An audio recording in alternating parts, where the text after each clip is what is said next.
Hello everyone, नमस्ते। My name is Bhavideep Patidar. आप सभी का स्वागत करता हूं हमारे इस फॉरेस्ट कंजर्वेशन एक्ट 1980 के सेशन में, जहां पर हम लोग शुरुआत करने जा रहे हैं इस एक्ट को पढ़ने की। और एक्ट में आपको मैं बता दूं कि जिस तरीके से मैंने आपको प्रीवियस एक्ट्स पढ़ाए हैं, लाइक ईपीए जैसे हमारा हुआ है, water prevention and control of pollution act हुआ है, air prevention and control of pollution act आपका कंप्लीट हुआ है, उसी प्रकार से हम यहाँ पर फॉरेस्ट कंजर्वेशन एक्ट 1980 भी कवर करेंगे, जिसमें मैं आप लोगों को एक पूरा बेसिक इंट्रोडक्शन दूंगा और उसके बाद जो है उसमें सेक्शन वाइज जो भी आपको वहां पर प्रोविजंस दिए गए हैं वो भी बताने वाला हूं। और ये एक्ट अगर आप देखें तो थोड़ा सा ज्यादा इंपॉर्टेंट होता है as compare to other act. यानी कि अदर एक्ट में आप देखते हैं तो वहां पर जनरली बेसिक क्वेश्चन ज्यादा पूछे जाते हैं, लेकिन इस एक्ट की बात करें तो इसमें एक्ट के अलावा अगर हम बात करेंगे तो एक्ट के अलावा यहाँ पर क्या क्या पॉइंट और कवर होते हैं। एक्ट के अलावा यहाँ कवर होते हैं आपके कि इस एक्ट की नीड क्या थी, इस एक्ट का ऑब्जेक्टिव क्या था, इस एक्ट को क्यों लाया गया था, क्योंकि फॉरेस्ट है ना, और इंडिया का और वर्ल्ड का कंसर्न ही ग्लोबल वार्मिंग है। ग्लोबल वार्मिंग और पॉल्यूशन ही तो मेन अभी जो कंसर्न है वो चल रहा है, other than the Trump war and etcetera.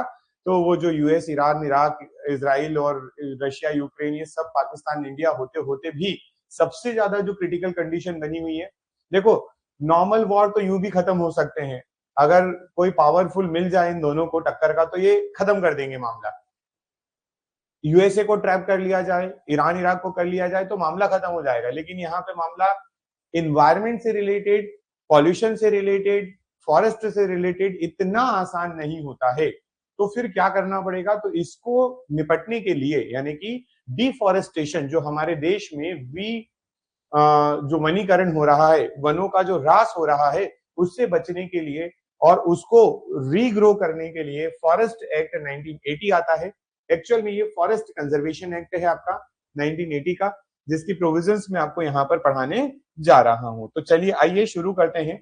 हमारे इस एक्ट का नाम है फॉरेस्ट कंजर्वेशन एक्ट 1980। इसको एफसीए भी बोला जाता है, अगर शॉर्ट में बात करें तो ये एफसीए के नाम से भी जाना जाता है। आइए सबसे पहले ये एफसीए की बात करें, फॉरेस्ट कंजर्वेशन एक्ट एफसीए 1980 क्या क्या प्रोविजन करता है, तो आपको इसमें देखने को मिलेगा कि फॉरेस्ट कंजर्वेशन एक्ट जो है आपका, ये इंडियन कॉन्स्टिट्यूशन में, सॉरी इंडियन पार्लियामेंट के द्वारा प्रपोज किया गया है, उसने बनाया है।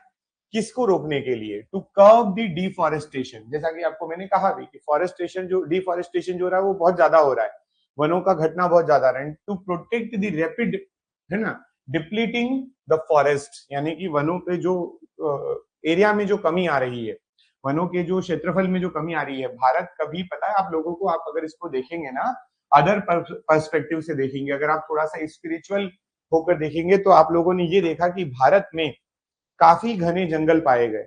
रामायण टाइम पर भी अगर हम बात करें तो आपको दंडकारण्य, महाकांतार, ऐसे बड़े बड़े जंगलों से गुजरते हुए भगवान राम साउथ की तरफ जाते हुए नजर आते हैं, लंका की तरफ जाते हुए नजर आते हैं।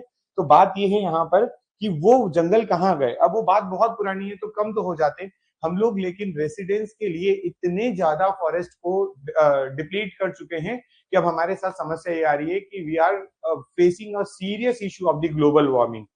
ग्लोबल वार्मिंग और भी कारणों से होती है, बट कहीं ना कहीं एक मेजर रीजन इनडायरेक्टली ये भी आपका डिफॉरेस्टेशन भी माना जाता है। इसको ओवरकम करने के लिए आपका एक्ट आता है। इस एक्ट के पहले स्टेट के पास अनरेस्ट्रिक्टेड पावर थी to divert forest land for agriculture, industries, infrastructure, और इस वजह से काफी ज्यादा देश में वनों की कटाई देखने को मिली। 1980 के पहले हर राज्य को अपने विकास के लिए, अपने वृद्धि के लिए, अपने में ग्रो करने के लिए, स्टेट को डेवलप करने के लिए ये फ्री हैंड दिया गया था। They are unbounded, they are non bounded, unrestricted for the new installation और इम्प्लीमेंटेशन ऑफ द इंडस्ट्री, और इंडस्ट्री बनाने के लिए, न्यू हाउसिंग कॉलोनी बनाने के लिए, डेवलपमेंट करने के लिए, इंफ्रास्ट्रक्चर डेवलप करने के लिए, रोड वगैरह वगैरह सब बनाने के लिए डिफॉरेस्टेशन होता है। और वो एक इंडिया में एक समय आया जब रैपिड डिफॉरेस्टेशन हमको देखने को मिला, और उसी को यहाँ पर कम करने के लिए हमने ये एक्ट का रुख किया है। आइए इसमें और चीजें देख लेते हैं, जैसे कि लिखा है टू स्टॉप दिस। ये सारी चीजें जो हैं इनको रोकने के लिए central government, the most and major point, important point यहाँ पर क्या हो जाता है, सेंट्रल गवर्नमेंट का, क्योंकि एक्चुअल में अगर आप डायरेक्टली इनडायरेक्टली भी देखेंगे ना यहाँ पर, तो आपको ये बात पता होना चाहिए कि बनाया किसने है, तो सेंट्रल गवर्नमेंट ने बनाया है। किसने बनाया, सेंट्रल गवर्नमेंट, सीधी सी बात है ना, इसमें तो कोई इशू होगा नहीं, सेंट्रल गवर्नमेंट का एक्ट ही है। took charge of forest conservation under the Act 1980, ensuring that any diversion of forest land for non-forest are required prior approval from the Ministry of Environment, Forest and Climate Change। यानी कि आपकी ministry का नाम क्या है, याद रखना, किसने ये बनाया था, तो आप याद रखना ministry of forest and climate interchange, ठीक है, क्लाइमेट चेंज, ठीक है, क्लियर। तो ये आपका एक जो आपकी मिनिस्ट्री है, ये मिनिस्ट्री क्या काम करती है, ये मिनिस्ट्री आपकी फॉरेस्ट को कंजर्व करने का काम कर रही है, ठीक। चलिए आइए आगे। अब इसके ऑब्जेक्टिव्स क्या हैं, इसके ऑब्जेक्टिव क्या हैं, इसके उद्देश्य क्या हैं, ठीक। इसके उद्देश्य की बात करें तो यहाँ पर इसके उद्देश्य में आप देखेंगे आपको क्लियरली बहुत बेसिक पॉइंट्स यहाँ पर मिलेंगे, जैसे to restrict the diversion of the forest land for non forest purpose. यानी कि देखो अभी भी मैं आपको बताता हूँ, हमारे घरों की अगर बात करें, हमारी जो खेती की जमीन होती है, खेती की जमीन को सेल आउट करके अगर कोई कॉलोनाइजर जो होता है वो जब अपनी कॉलोनी के लिए वहां पर नगर निगम या फिर नगर पंचायत, ग्राम पंचायत, जहां भी वो रहता है, अगर वो खेती की जमीन को कन्वर्ट करना चाहता है रेसिडेंशियल एरिया में, तो उसको एक गवर्नमेंट से या वहां की जो लोकल बॉडी होती है, चाहे वो आपकी ग्राम पंचायत हो, चाहे वो आपका नगर पालिका, नगर निगम, नगर परिषद, जिला पंचायत, जो भी हो, उनसे अप्रूवल लेना होता है, टर्म्स एंड कंडीशन, टीएनसी वगैरह सब कुछ पास करवाना होता है, और उसके बाद उसको अप्रूवल मिलता है। इसको डाइवर्टेड लैंड बोलते हैं। क्या बोलते हैं, डाइवर्टेड लैंड। यानी कि जो पहले कृषि भूमि थी वो अब रिहायशी एरिया में कन्वर्ट होने वाली है, दैट इज डाइवर्टेड लैंड। तो डाइवर्टेड लैंड का मतलब हुआ कि पहले पर्पस कुछ और था या पहले कुछ और काम हो रहा था, अब कुछ और होने लगा। पहले वहां पर फॉरेस्ट है लेकिन अब उसकी जगह नॉन फॉरेस्ट एक्टिविटी होने जा रही है। समझ पाए आप लोग ये बात? तो ये लिखी हुई है यहाँ पर कि नॉन फॉरेस्ट पर्पस से फॉरेस्ट लैंड का जो डाइवर्जन है उस पर रेस्ट्रिक्शन लगाया गया, उस पर थोड़ा रोकथाम किया गया है। वो इस एक्ट का एक पर्पस है, ताकि रुके, ऐसा बहुत फ्रिक्वेंट ना हो। वो पावर जो है उसमें बहुत सारे क्लॉज लगा दिए जाए ताकि आसानी से जमीन डाइवर्ट ना की जा सके, फॉरेस्ट लैंड को नॉन फॉरेस्ट एक्टिविटी के लिए कन्वर्ट ना किया जा सके। ठीक है, इस एक्ट का पर्पस था to preserve the ecological balance and protect wildlife habitats. ये भी सिंपल बात है कि सर अगर आपने फॉरेस्ट बहुत ज्यादा कट डाउन कर दिया तो हो सकता है कि जो आपका पूरा एक क्लाइमेटिक कंट्रोल और एक पूरा बैलेंस बना हुआ है कि 1 जुलाई को मध्य प्रदेश में बारिश होना है, इंडिया में जो है 1 जून को केरला के कोस्ट पर बारिश होना ही होना है, तो गर्मी इतनी तारीख को आएगी ही आएगी, समर सीजन तब से तब तक चलेगा ही चलेगा। ये एक साइकिल या बैलेंस जो है ये गड़बड़ाएगा, और गड़बड़ाएगा तो बहुत सारी चीजों का नुकसान होगा। अलॉन्ग विद कि अगर फॉरेस्ट नहीं रहा तो वाइल्ड लाइफ कहाँ जाएगी। फॉर एग्जाम्पल जहां पर शेर रह रहा है, अगर आपने वहां की जमीन जहां पर डियर्स, हिरन रह रहे हैं, जहां पर आपने देखा भालू रहता है, आपने वो फॉरेस्ट वहां से खत्म कर दिया तो उनके लिए हैबिटेट ही खत्म हो जाएगा, नेचुरल हैबिटेट खत्म हो जाएगा। आ रही है बात समझ में? तो ओवरऑल अगर बात करें तो ये हमारे लिए शायद, है ना, ये डिक्लाइन की तरफ भी जा सकता है हमारे लिए। आप देख पा रहे होंगे रिसेंटली अगर आप देखोगे तो अभी हम लोग we are facing the extreme hot in India. अभी मैंने कुछ न्यूज पढ़ी थी कुछ दिन पहले कि शायद टॉप 25 सिटीज वर्ल्ड की अगर निकालें उसमें से 9 प्लेसेस जो हॉटेस्ट प्लेस इन इंडिया है वो इंडिया के हैं, मतलब hottest place of the world है वो इंडिया के हैं। इमेजिन करिए क्या गर्मी फील कर रहा है इंडिया, क्या हीट, क्या इंडिया के ऊपर इतनी सनलाइट गिरती थी। वो तो आप लोगों ने ज्योग्राफी अगर कभी पढ़ी होगी तो आपने पढ़ा होगा कि सनलाइट उतनी भी ज्यादा एक्सट्रीम परपेंडिकुलर नहीं गिरती है कि हम लोगों को उतनी हीट लगे। वो तो आपका जो है वो नॉर्थ इंडिया की तरफ तो इतनी और ज्यादा जाती नहीं, 23.5 डिग्री से ऊपर तो सनलाइट गिरती नहीं है परपेंडिकुलर। तो आप समझ पा रहे हो ना बात को कि इतनी ज्यादा सनलाइट नहीं होने के बावजूद भी why we are facing this. Actual में इसके कई सारे रीजन होते हैं और उसमें से एक रीजन डिफॉरेस्टेशन भी होता है, क्लाइमेट चेंज भी होता है। सब कड़ियां एक दूसरे से जुड़ी हुई है। That is why forest conservation act is must, is very important, and government will looking at it कि ये कितना इंप्लीमेंट हो रहा है, कितना यहाँ पर इसका यूज हो पा रहा है, ये सारी चीजें यहाँ पर चल रही है। ठीक है, तो दोनों बातें हो गई यहाँ पर आपकी समझ में आ गई। नेक्स्ट देखें, टू इंश्योर अफॉरेस्टेशन, मैंने नॉन डिफॉरेस्टेशन बोला होगा या जो भी, तो अफॉरेस्टेशन मतलब कि जो जो वो काटे जा रहे थे वन, उनको नहीं काटना है। And compensatory forestation where diversion is unavoidable, यानी कि सुनिएगा, जैसे कि एक नदी आ रही है, मैं आपको एक एग्जांपल देता हूं, हालांकि आप कितना अग्री करेंगे इस बात से आई डोंट नो। आप लोगों ने पुनासा डैम का नाम सुना होगा, which is in the on the Narmada river. Indira Sagar dam, Punasa dam, जो भी आप बोले, वो बहुत बड़ा था। उसका जो वाटर कैप्चर एरिया था वो बहुत ज्यादा था, उसमें लोग भी रह रहे थे और वहां पर जो है वो फॉरेस्ट भी था, क्योंकि नर्मदा के आसपास आपको अच्छे खासे जंगल देखने को मिलते हैं। नर्मदा जो है उसका, क्योंकि वो 12 मासी नदी है, उसमें 12 महीने पानी रहता है। आपने स्टॉप डैम लगा के रोका हुआ है, बड़े बड़े डैम बनाए हुए, तो फॉरेस्ट अच्छा था उसके आसपास। और जब ये प्रपोजल आया कि इतना बड़ा डैम बनाना है, तो उसके आसपास जो लोग रह रहे थे, जिनका घर डूब क्षेत्र में जा रहा था, या जो वहां फॉरेस्ट था जो डूब के अंतर्गत आने वाला था, इन लोगों ने सबने प्रोटेस्ट किया टू प्रोटेक्ट देमसेल्फ, मतलब कि उनका जो नेचुरल हैबिटेट है, जो उनके पूर्वज जहां पर रहे हैं, जहां पर वो पले बड़े हैं, उस जगह को छोड़कर नहीं जाना चाहते थे, पहला पॉइंट। और दूसरा ये कि जो वहां पर वनस्पति है, जो वहां पर वन्य जीव है, उनका भी तो नुकसान होगा। आई बात समझ में? तो this was the valid case, this was the legal point कि जो वहां पर पब्लिक प्रोटेस्ट कर रही है, दैट इज एब्सोल्युटली करेक्ट। बात यहां पर इस बात की नहीं थी कि करेक्ट है या नहीं है। द पॉइंट इज नाउ कि आपको वहां पर डैम बनाकर एक बहुत बड़ा रिजर्वायर क्रिएट कर आप करना क्या चाह रहे थे?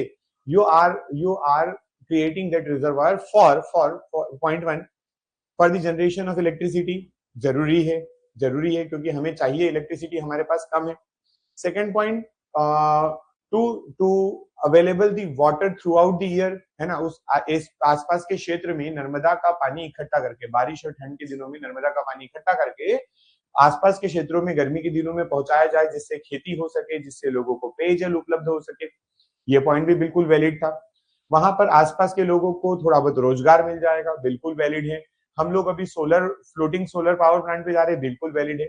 मतलब द एक्ट जो हम वहां पर कर रहे हैं, दैट वाज नॉट इलीगल। मतलब हम ये नहीं चाहते हैं कि जबरदस्ती वहां पर डैम बना दें, जबरदस्ती लोगों को डिस्प्लेस कर दें। हमारा उद्देश्य बिल्कुल क्लियर, साफ सुथरा है।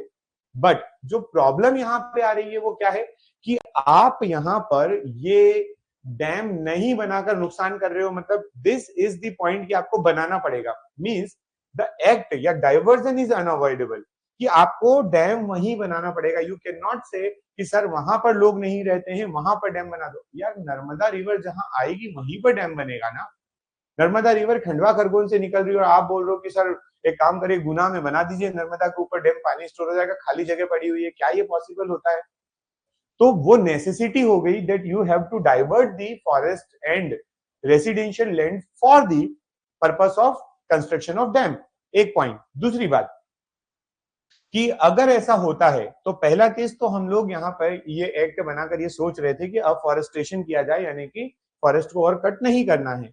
But on the same page अगर मान लो यहाँ पर आपको ये दिखाई देता है कि डाइवर्जन अनअवॉइडेबल है, in that case you have to pay the compensation for that diversion.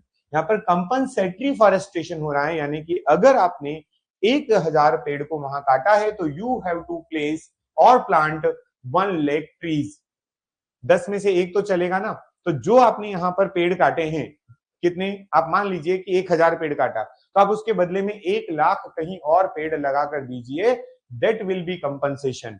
दूसरा, जिन लोगों का घर आप छुड़वा रहे हो यहाँ पर डाइवर्ट करके जमीन, उनको घर बनाकर दीजिए। और ये हुआ है पुनासा और हरसूद के बीच में।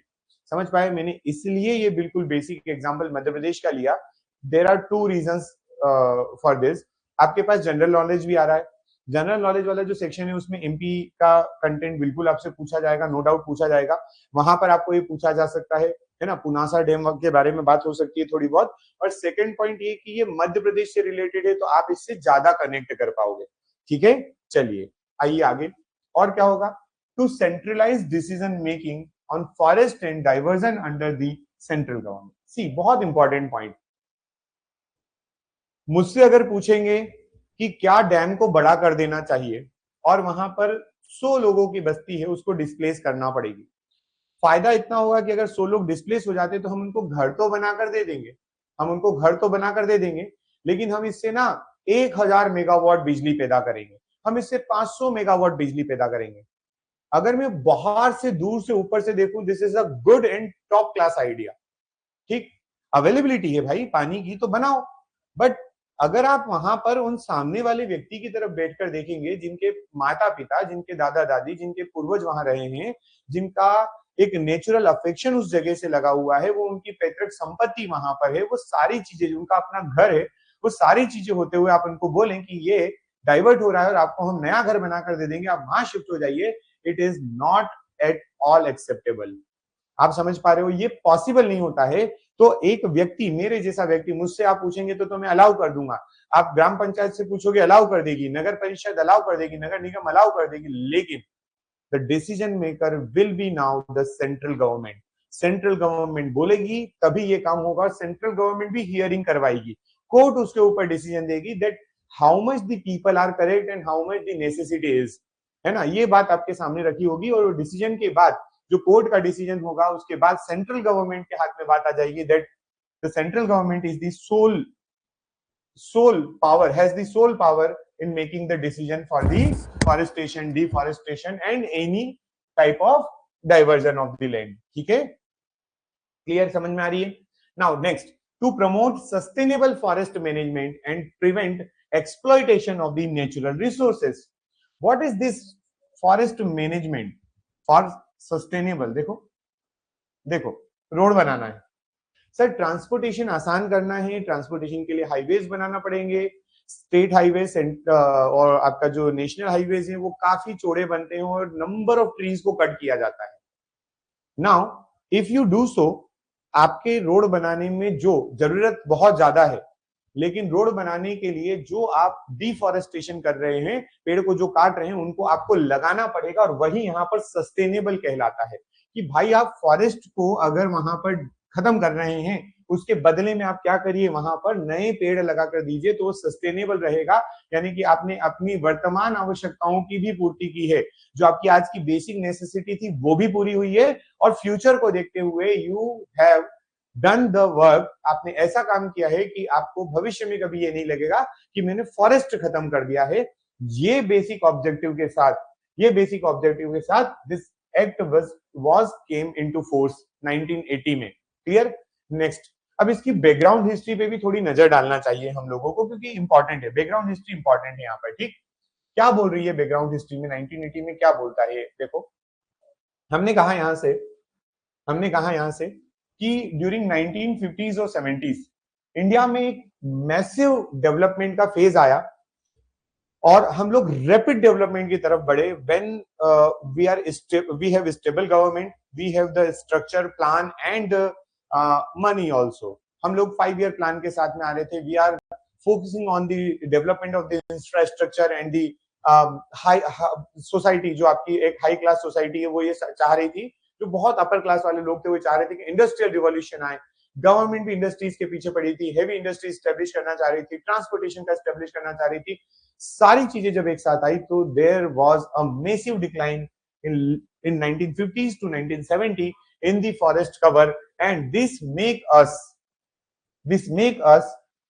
push towards the making of that law। इस समय खेती बाड़ी के लिए, यानी कि एग्रीकल्चर के एक्सपेंशन के लिए, माइनिंग के लिए, इंडस्ट्रियल डेवलपमेंट के लिए, सब के लिए हम लोगों ने यहाँ पर फॉरेस्ट को कट किया। और फॉरेस्ट जब कट हुआ तो हमारे पास यहाँ पर कवर में कमी आई, फॉरेस्ट कवर में कमी आई, और फिर हमने सोचा कि काम करते हैं, चलिए यहाँ पर हम क्या बना देते हैं, एक्ट बना देते हैं। लेकिन एक्ट के लिए अब बैकग्राउंड देख रहे हो, इसके पहले क्या हुआ तो देखो जरा। नेशनल कमीशन ऑन एग्रीकल्चर 1976 की एक रिपोर्ट आती है, और ये रिपोर्ट बोल रही है कि फॉरेस्ट का लॉस हुआ है, and this is the alarming rate. Alarming rate का मतलब क्या हुआ कि अब आप लोगों को यहाँ पर जागने की जरूरत है। देश जो है वो क्रिटिकल कंडीशन पे आ रहा है कि एग्रीकल्चर तो बढ़ा रहे हो आप, मैं समझ रहा हूँ एग्रीकल्चर का जो एरिया है, लैंड एरिया, वो बढ़ रहा है, लेकिन ये हमारे लिए नुकसानदायक भी होता जा रहा है। ओके, चलिए, देन क्या हुआ, to address this the government of India adopted the forest conservation act 1980। इसका ऑर्डिनेंस आया, ऑर्डिनेंस के बाद एक इसमें बदल जाता है, 1980 के एक्ट में बदल जाता है। तो अचानक जो आपके पास यहाँ पर ये वर्ड जो लिखा है ऑर्डिनेंस, इसका मतलब अध्यादेश होता है। क्या होता है इसका मतलब? अध्यादेश होता है। अध्यादेश क्या होता है तो आप समझिएगा कि अगर कोर्ट बोल दिया मैंने, अगर पार्लियामेंट पावर में नहीं है, पार्लियामेंट सेशन में नहीं है, यानी कि अभी पार्लियामेंट जो है वो वहां पर मीटिंग्स नहीं हो रही है पार्लियामेंट की, इन दैट केस प्रेसिडेंट जो है वो अपनी तरफ से एक एक्ट लागू कर सकते हैं जिसको यहाँ पर ऑर्डिनेंस बोला जाता है। तो 1980 का ये ऑर्डिनेंस अध्यादेश जो है वो लागू किया गया, बाद में इसी को क्या बना दिया गया, तो इसको अधिनियम बनाया गया। नाउ सुनिएगा, this marked a shift in the forest management from exploitation to the conservation. अभी तक जो हम फ्रीली एक्सप्लॉइट कर रहे थे हमारे फॉरेस्ट को, अब इस एक्ट के आने के बाद we are going to conserve the forest, है ना। इसके बाद हम लोग क्या करने लगे, कंजर्व करने लगे, राइट। चलिएगा 1 सेकेंड, बड़े आगे यहां से नेक्स्ट देखिए। The act made it mandatory for the state to seek prior approval from the central government before using forest land for any non-forest purpose or activity. सुनिए, इसमें सोल पावर जो है ना, इसमें जो सोल पावर रखी गई है वो किसके पास रखी गई है, तो वो पूरी रखी गई है सेंट्रल गवर्नमेंट के पास। किसके पास? Central government. क्यों ऐसा रखा गया है? इसलिए रखा गया है कि देखो यार, हर स्टेट की गवर्नमेंट तो ये चाहेगी ना कि अगर हम अच्छा काम करेंगे, अगर हम अपनी जनता को डेवलपमेंट करके देंगे, देन वो ओनली हमको वो क्या करेंगे, नेक्स्ट ईयर के लिए, नेक्स्ट टर्म के लिए हमको अपनी गवर्नमेंट बनाएंगे या हमें चुनेंगे। वो अपनी जगह सही है, कोई गलत नहीं है, और डेवलपमेंट तो जरूरी होता है। बट इस केस में आप पर्यावरण को नुकसान पहुंचाते हैं। आप डेवलपमेंट करिए, नो डाउट करिए, लेकिन दूसरे तरीके से करिए। फॉरेस्ट को काट कर ऐसे काम नहीं चलेगा। तो ये आपका यहाँ पर ये पॉइंट हो जाएगा। क्या ये बात ठीक है? बोलिए हाँ या ना। ठीक है, चलिए आगे आइए। इसके क्या क्या प्रावधान है, फॉरेस्ट के कंजर्वेशन के एक्ट के क्या क्या प्रावधान है इस प्रोविजन के, वो हमें यहां से समझना है। चलिए आइए समझते हैं।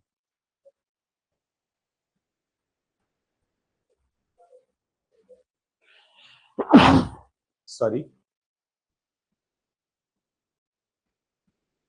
देखो हमने कहा कि ये बहुत छोटे तरीके से बताते, लेकिन देखो बहुत इंपॉर्टेंट है। पहला पहला हमने कहा यहां पर कि restriction on deforestation of forest, section number 2 में लिखा हुआ है, नो स्टेट गवर्नमेंट और authority can dereserve any forest land और use it for non forest purpose without the approval of the central government. Most important, section number 2 कहता है कि कोई भी स्टेट गवर्नमेंट या कोई भी अथॉरिटी ऐसा काम नहीं कर सकती है कि फॉरेस्ट लैंड को, या जो फॉरेस्ट, जो कंजर्व फॉरेस्ट होता है, रिजर्व फॉरेस्ट होता है, उसको वो बदल दे। रिजर्व फॉरेस्ट को वो किस में बदल दे? डी रिजर्व में। डी रिजर्व मतलब उसको, उसके ऊपर से पावर घटा दी। अब पावर घटा दी तो होगा क्या भाई, पावर घटा दिए तो कोई भी वहां पर क्या कर सकता है, फॉरेस्ट को कट कर सकता है, अपनी इंडस्ट्री स्टैब्लिश कर सकता है, और ये नहीं होने देना है। यही पॉइंट यहाँ पर मेंशन किया है सेक्शन नंबर 2 में। ठीक है, चलिए एक बात समझ में आई। और जितनी भी चीजें होंगी वो सारी किसके परमिशन के बाद होगी, तो वो परमिशन किसकी लेना होगी हमें यहाँ पर? सेंट्रल गवर्नमेंट की लेना होगी। किसकी? सेंट्रल गवर्नमेंट की। ठीक है, ये चलिएगा आगे बढ़ेंगे यहाँ से। नेक्स्ट प्रोविजन क्या है इसके? प्रोविजन में देखें नॉन फॉरेस्ट यूज। अब नॉन फॉरेस्ट यूज का क्या मतलब है, या नॉन फॉरेस्ट पर्पस का क्या मतलब है, तो उसको यहाँ पर डिफाइन किया गया, लिखा गया, includes activities such as agriculture, construction, mining and other purpose than the reforestation और द फॉरेस्ट मैनेजमेंट। यानी कि क्या मतलब है इसका? नॉन फॉरेस्ट पर्पस को डिफाइन किया गया है। नॉन फॉरेस्ट पर्पस जो होगा वो क्या कहलाएगा? खेती करना नॉन फॉरेस्ट पर्पस है। यानी कि आप समझिए, माइनिंग करना, कंस्ट्रक्शन करना, यहाँ पर कुछ भी नया कर देना, डेवलपमेंट करना, अलग तरीके से इंडस्ट्री स्टैब्लिश करना, ये सब की सब नॉन फॉरेस्ट पर्पस आता है, यह कहलाता है। पूरे एक्ट में जहां जहां नॉन फॉरेस्ट पर्पस लिखा उसका मीनिंग यहां पर डिफाइन कर दिया गया। ठीक है, approval of the central government, ये तो आपको बहुत पहले अच्छे से बता दिया गया है कि सेंट्रल गवर्नमेंट से आपको अप्रूवल लेना पड़ेगा सारी एक्टिविटी के लिए। एडवाइजरी कमेटी के बारे में देखें, अगर हम यहाँ पर बात करें हमारे सेक्शन नंबर 3 की, किसकी बात करेंगे? सेक्शन नंबर 3 की बात करें तो यहाँ पर सेंट्रल गवर्नमेंट जो है, सेंट्रल गवर्नमेंट में constitute an advisory committee to advise on the proposal for forest land diversion and to recommend measures for sustainable management. यानी कि अगर मान लीजिए सेंट्रल गवर्नमेंट के पास पावर है, तो क्या हमारी गवर्नमेंट, बीजेपी गवर्नमेंट या मोदी जी या अमित शाह जी ये बात डिसाइड करने लगेंगे कि उत्तर प्रदेश ने जमीन मांगी है तो पहले उसका वो सर्वे करिए, वहां पर जाकर इंस्पेक्शन करिए, ये काम उनके हाथ में होगा क्या? नहीं। तो हमारे भारत में सेंट्रल गवर्नमेंट के अंडर एक एडवाइजरी कमेटी बनाई गई है, जो कि सेक्शन नंबर 3 में लिखी गई है। ये फॉरेस्ट के ऊपर एडवाइस देने के लिए बनाई गई है। किस बात की? कि सर अगर मान लीजिए फॉरेस्ट लैंड का डाइवर्जन होना है तो उसके क्या क्या रिकमेंडेशन है, मतलब कि कौन कौन सी चीजें आपको देखना होगी। क्या उनको हम लोग ये कहेंगे कि आप अगर 10 एकड़ जमीन ले रहे हैं तो मुझे 20 एकड़ पर फॉरेस्ट लगा कर दीजिए, या इसके बदले में इतना कार्बन इमिशन कम होना चाहिए। ये सारी बातें यहाँ पर आपके सामने लिखी हुई है। ठीक है, तो आपको समझना पड़ेगा कि ये जो चीज एडवाइजरी कमेटी की लिखी है सेक्शन नंबर 3 में, ये कौन सी है? सेंट्रल गवर्नमेंट के अंदर बनने वाली आपकी एडवाइजरी कमेटी की है। क्लियर यहां से बात सभी को समझ में आ गई थी? चलिए आइए नेक्स्ट आपके पास लिखा हुआ है रूल मेकिंग। क्या लिखा हुआ है? Rule making.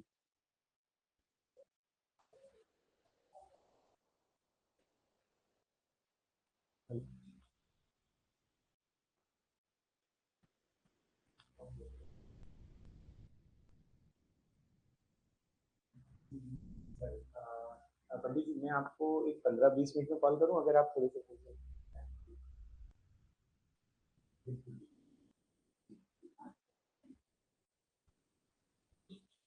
तो सुनिए, देखो ये रूल मेकिंग पावर है। क्या है? अब रूल मेकिंग पावर की बात यहाँ पे आ रही है, और रूल मेकिंग पावर में भी किसके पास पावर जाएगी? अल्टीमेटली आपको केवल याद इतना सा रखना, आपके पेपर में जो क्वेश्चन आएगा वो इतना ही आएगा कि बताइए फॉरेस्ट कंजर्वेशन एक्ट के अंतर्गत, यानी कि अंडर दिस एक्ट या फॉरेस्ट कंजर्वेशन एक्ट 1980 के अंतर्गत the new rule will be made by, या कौन बनाएगा? तो सिंपल सी बात यहाँ पर सेंट्रल गवर्नमेंट बनाएगी। और दूसरा पॉइंट यहाँ पर याद रखना कि ये जो है आपका सेक्शन नंबर 4 में लिखा हुआ है। इस एक्ट के सेक्शन नंबर 4 में रूल मेकिंग की बात लिखी गई है, and the authority is central government only.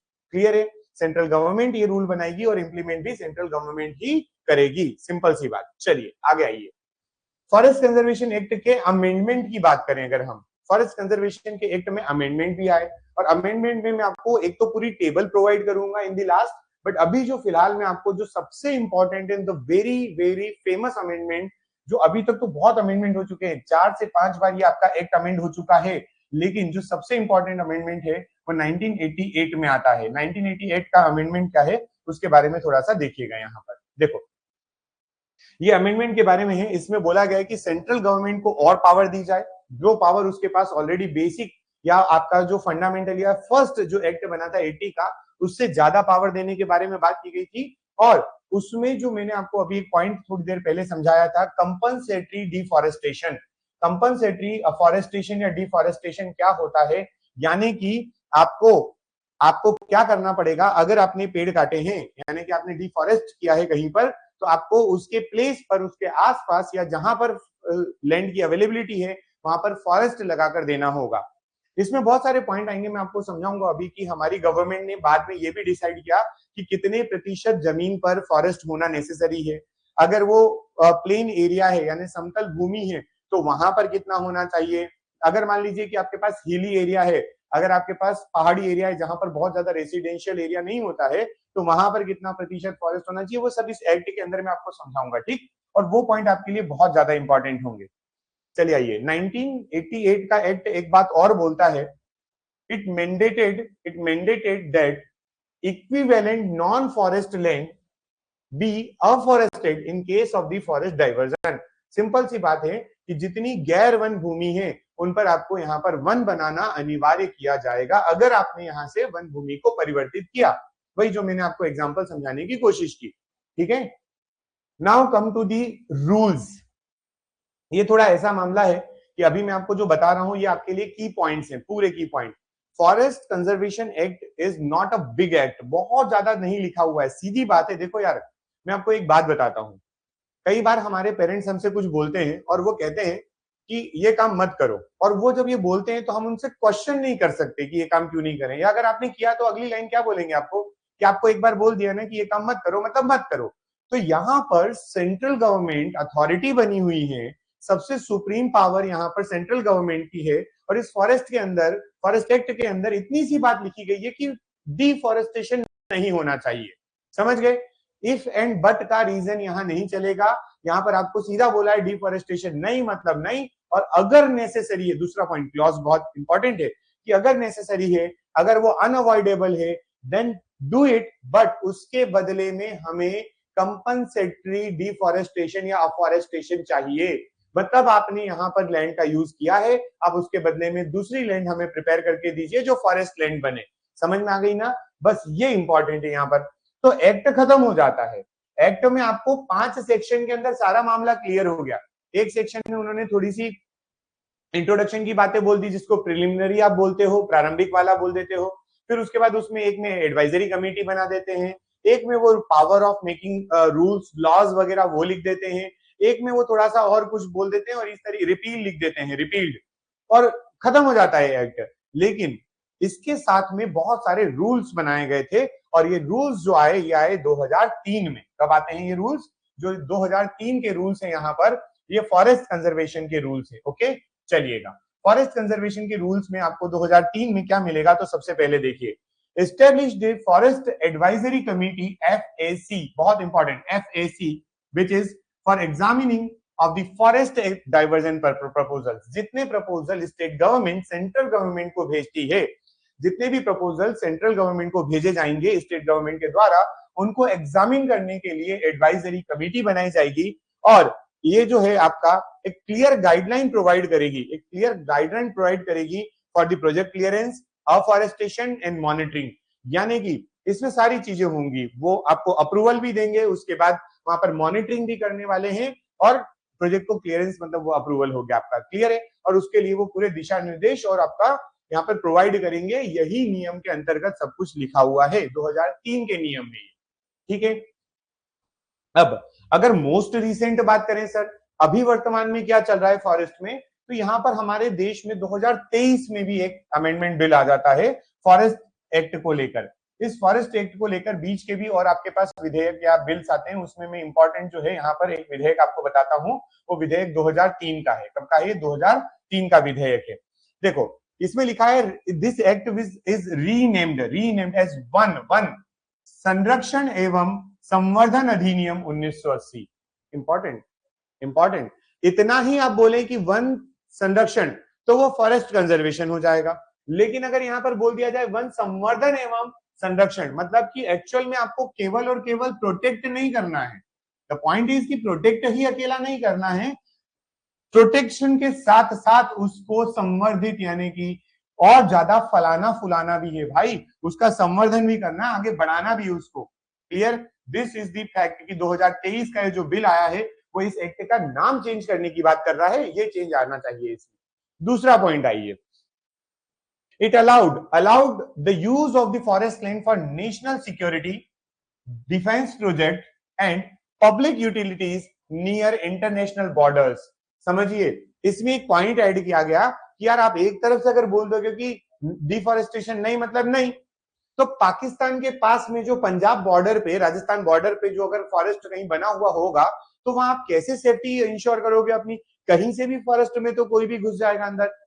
तो अगर नेशनल सिक्योरिटी की बात है, डिफेंस की बात है, हमारे कोई प्रोजेक्ट बनाना है हमें, पब्लिक के लिए भी, पब्लिक के अगर यूटिलिटी की बात आ रही है, वहां पर सार्वजनिक उपयोगिता अगर आ रही है, तो उस केस में सोचा जा सकता है। But the all project security point public utilities should near the international border, international border से रिलेटेड, ठीक है। उसके आसपास जो चीजें होंगी उन्हीं में, सब नहीं। ऐसा पता चला पूरे इंडिया में लगा दिया ये कि मुझे तो मध्य प्रदेश के इंदौर में ही एक डिफेंस प्रोजेक्ट स्टार्ट करना है, फॉरेस्ट है वहां पर, पहले मैं काट दूंगा, नहीं, बिल्कुल नहीं। उन्होंने बोला इंटरनेशनल बॉर्डर के पास, ठीक है। चलिएगा आगे बढ़ेंगे यहां से। नेक्स्ट हमारा इसी 2023 के अमेंडमेंट में क्या लिखा हुआ आता है, इसमें लिखा हुआ आता है, provided clarity on what constitutes forest land following the 1996 Supreme Court judgment in the T.N. Godavarman Thirumulpad case.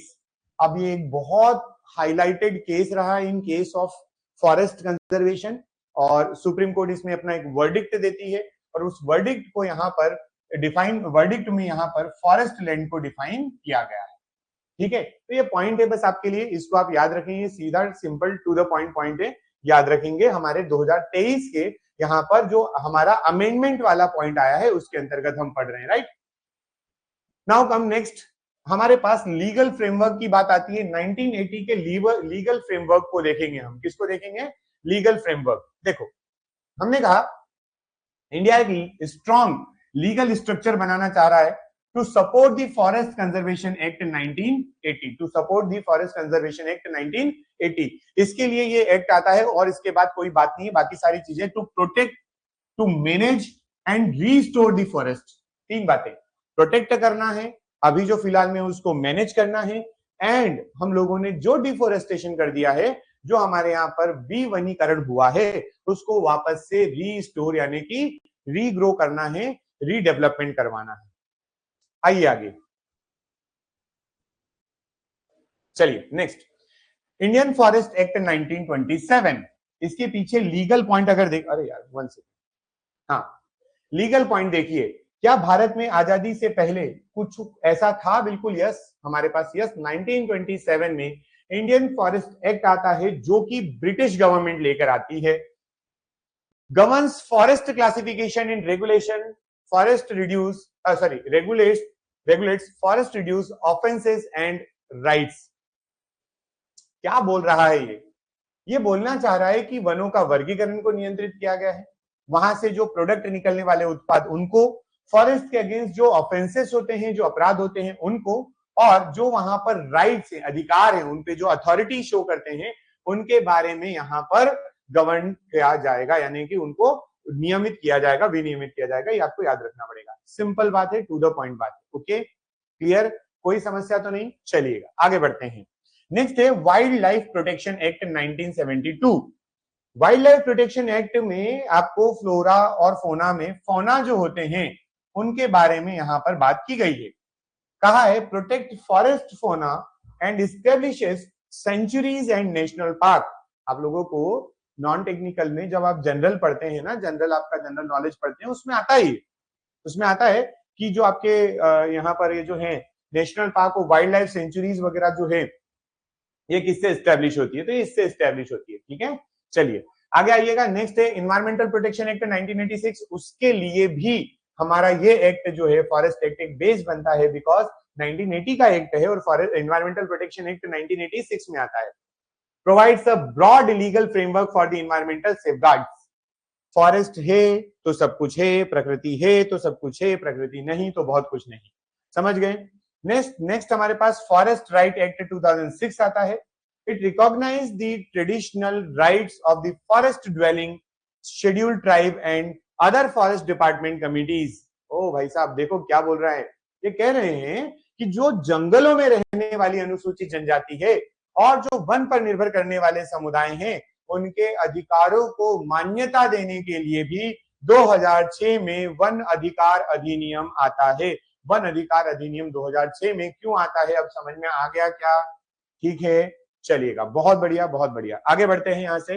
Biological diversity act 2002, यानी कि जैव विविधता अधिनियम 2006 जो है उसका भी लीगल फ्रेमवर्क जो है वो आपका फॉरेस्ट एक्ट 1980 बना हुआ है।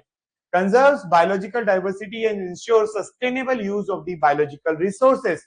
ये वाली चीज जो है ये भी आपकी कहां से उठाई गई, मतलब इन सब के बेसिस, चाहे आपका 1927 का एक्ट हो वो तो बहुत पहले आया ही हुआ था, फिर उसके बाद आपके पास यहाँ पर जो है 1986 में ईपीए आता है, 2006 का आपने ये देख लिया, फिर उसके अलावा अगर आप देखें तो 2002 का ये आपका एक्ट आ गया।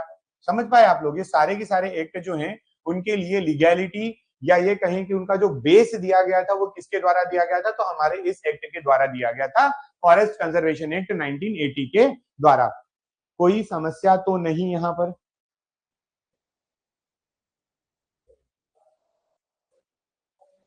देखो नेक्स्ट आ गया ये forest conservation act 1980, constitutional provision क्या क्या है। ठीक है, तो the constitutional provision, Indian constitutional provision provides several direction and directives and duties related to the forest and environmental protection, like बहुत बहुत बहुत important article number 48A which is under the DPSP of the Indian Constitution and part number 4A what says this।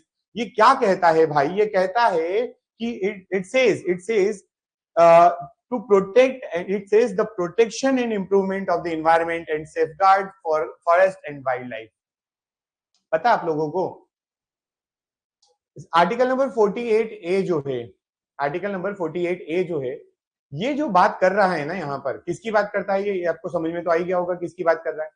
Actual में ये जो यहाँ पर लिखा हुआ है ये हमारे स्टेट के ऊपर होता है कि वो यहाँ पर directive principle of state policies में बात माने या ना माने, यानी कि स्टेट के ऊपर है कि वो इसको कंसीडर करे या नहीं करे। पहला पॉइंट आई बात समझ में आपको, यहाँ पर पहला पॉइंट तो यही है कि directive principle of state policy के अंदर आपको यहाँ पर वो मानना पड़ेगा या नहीं मानना पड़ेगा स्टेट के हाथ में, लेकिन ये बोलता जरूर है कि कंजर्व करो। नेक्स्ट हमारे पास आता है आर्टिकल 51AG। 51AG भी डायरेक्टिव प्रिंसिपल ये आपके फंडामेंटल ड्यूटीज में आ जाता है। किसमें आ जाता है? फंडामेंटल ड्यूटीज में आ जाता है, जो भारत के नागरिकों की ड्यूटी है। It makes the duty of every citizen to protect and improve the natural environment including forest, lake, river and the wildlife. आ गई बात समझ में? चलिए ये हो गया। उसके बाद बात करें आर्टिकल नंबर 21 की। आर्टिकल नंबर 21 क्या बोलता है? ये राइट टू लाइफ की बात करता है। राइट टू लाइफ में अगर आप देखोगे ध्यान से तो यहाँ पर आपको बोल रहा है the supreme court has interpreted, supreme court समझा रहा है the right to life to include the right to healthy environment and the clean air. मतलब कि मेरा जीवन जीने का अधिकार इस बात की भी व्याख्या करता है that I should have a good environment and the clean air around me. यानी कि मुझे राइट टू लाइफ में आसपास एक शुद्ध हवा, स्वच्छ परिवेश, ये सब चाहिए और ये मेरा फंडामेंटल राइट है। It is my fundamental right. ये कोई मुझसे नहीं ले सकता, यानी कि पर्यावरण को प्रोटेक्ट करना ही पड़ेगा। नाउ द लास्ट सेक्शन यहाँ पर आपका 7th शेड्यूल जो बोल रहा है हमारे कॉन्स्टिट्यूशनल प्रोविजन के अंदर, यहाँ पर ये क्या बात करता है? बोलता है distribution of power, forest and wild life were moved from state list to the concurrent list by the 42nd Constitutional Amendment 1976, empowering both the center and state to make forest related laws। समझ में आया आपको? अब यहाँ पर state government को भी थोड़ी पावर दे दी गई है। स्टेट गवर्नमेंट भी यहाँ पर क्या कर सकती है? रूल बना सकती है, लॉ बना सकती है। आई बात समझ में? और ये सब कब होता है? 42nd कॉन्स्टिट्यूशन अमेंडमेंट के बाद होता है, जो कि 7th शेड्यूल में लिस्ट में चेंज करवाता है। स्टेट की जो लिस्ट है वो कॉन्करेंट में डाल दी गई थी, यानी कि अब स्टेट और सेंटर दोनों पावर रूल बनाने के लिए पावर में आ गए। क्लियर है? समझ में आया यहां तक? तो this was the basic and the crisp of your act. इसके बाद जो है हम लोग 1 बाय 1 स्टार्ट करेंगे। ग्लोबल इंपैक्ट देखेंगे इसका, कि आपका एनवायरमेंट के ऊपर अगर मैं बात करूं कि इसका जो है क्या इंपैक्ट आ रहा है, वो सारी चीजें हम यहाँ पर नेक्स्ट क्लास में कवर करेंगे। क्योंकि अब जो पॉइंट स्टार्ट होने वाला है उसमें आपको मैं कुछ ट्रिक्स वगैरह बताकर आपका ये एक्ट जो है याद रखवाऊंगा, प्लस इसमें बहुत सारी डेफिनेशंस वगैरह दी हुई है। वी विल ट्राई कि हमारा नेक्स्ट क्लास जब आए तो नेक्स्ट क्लास में हम इसको पूरा कंप्लीट कर दें। ओके, चलिएगा। तो आज की क्लास के लिए मैं यहाँ तक आपका ये सेशन रखूंगा। मिलेंगे हम लोग नेक्स्ट क्लास में, जहां पर इसका जो है नेक्स्ट सेक्शन आगे का कवर करेंगे। Thank you everyone.